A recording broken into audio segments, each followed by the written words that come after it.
Yo la team basket, aujourd'hui on va vous parler de l'histoire de la NBA et bref, on va vous parler de l'histoire de la NBA en mode tranquille, chill, entre passionnés quoi. Et ouais, on va partir de 1898 jusqu'à aujourd'hui. En parlant bien sûr de nos équipes, des équipes les plus grandes, mais aussi de nos équipes préférées, comme pour moi, les Lakers de Los Angeles. Et moi c'est les Hornets de Charlotte. On n'a gagné aucun trophée pour l'instant, j'espère que ça changera, mais l'espoir fait vivre. Dans ce cas, tu risques de vivre très très longtemps. Hein. Allez, remontons le temps, 1898. Il y a la toute première ligue pro de basket, la NBL, mais elle ne dure que 6 ans. Ensuite, c'est en 1946 que la BAA débarque. En 1949, elle fusionne avec la NBL. Boum, la NBA est née. Dans les années 50, la ligue devient plus inclusive, car en 1950, les premiers joueurs afro-américains arrivent. Et côté terrain, les Minneapolis Lakers dominent avec George Mikan. Ouais frère, les ancêtres de ton équipe mec. Grave. Et après, les Celtics de Boston qui enchaînent. 11 titres en 13 ans avec Bill Russell. T'imagines? Et en 1962, wow, Wilt Chamberlain claque 100 points en un match. Et ce mec est inhumain. L'école il voulait trop faire le mec. Bah ouais frère. L'école belge contre Odarby Prime. Odarby met pas autant de points. Dans les années 70, la NBA se fait challenger par l'ABA. C'est là qu'on découvre le shoot à 3 points.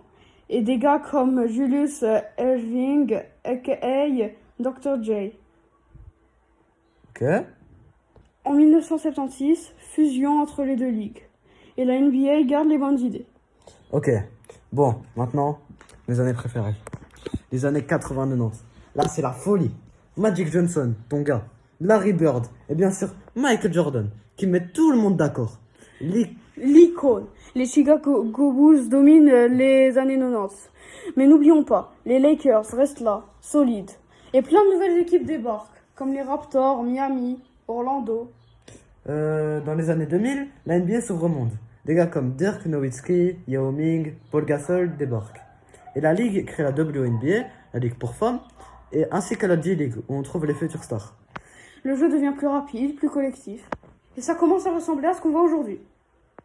Ensuite, année 2010-2020, OKC récupère les Sonics. Attends, quand tu dis Sonic, tu parles du hérisson bleu ou bien de l'équipe?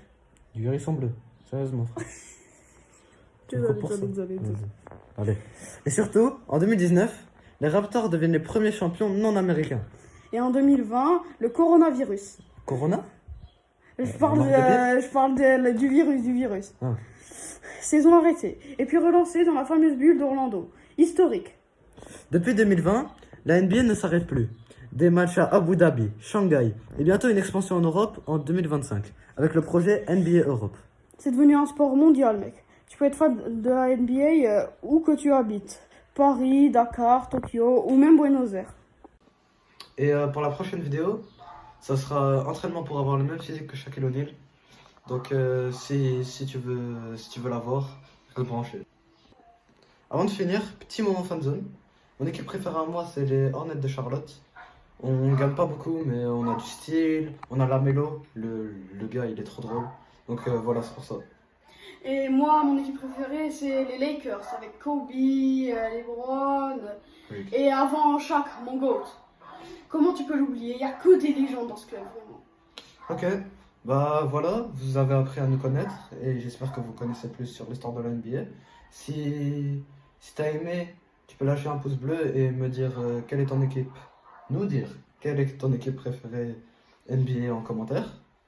Et ouais, si tu t'abonnes, tu peux activer là. Cloche. Voilà. Allez, bye.